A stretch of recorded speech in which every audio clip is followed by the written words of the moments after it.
Enrollment increasing. For the first time in a decade, Central Michigan University is anticipating more students this year. A university leader tells TV5's James Felton what they credit for the uptick. James. I spoke with the Vice President for Student Recruitment and Retention at CMU, and she believes this is the beginning of a steady rise of total enrollment at the university for years to come.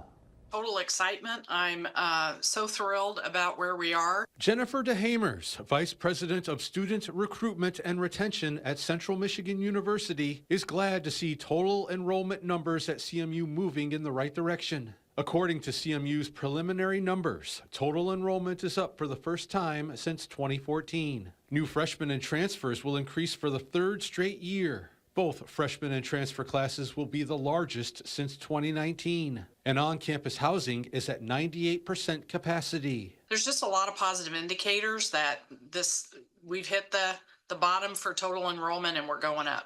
DeHamers credits years of new student increases, programs that offer student support, and having a great product to sell that has turned the tide for total enrollment. Our university communications team has been really trying to improve the marketing of the university as well as brand awareness, and we're seeing a lot of data that suggests that we're succeeding at that. Overall enrollment numbers for 2024 are projected to be about 12,000 less than 2014, when CMU had over 26,000 students at the school. But DeHamers says it's not CMU's goal to get back to that number. She tells us that's because the pool of students for universities everywhere is shrinking. The population of students available to go to college or potentially to go to college is much smaller now than it was 10 years ago. DeHamers says if the university can bring in 3,000 to 3,500 new freshmen and transfers each year, that will stabilize their numbers long term.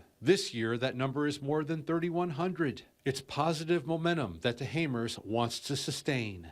We have to keep reaching out to people who have never engaged in higher education past high school to try and engage them and let them understand what an education, regardless of what level you're going to, what that can do for you from a future perspective, a career perspective. And DeHamers says the reason behind a smaller pool of potential college students is that more high school graduates are deciding to focus on working instead of pursuing more education. Reporting in the studio, James Felton, WNEM TV5. All right, thank you, James. And the first official enrollment numbers will be released in mid-September. Final numbers will be available in December.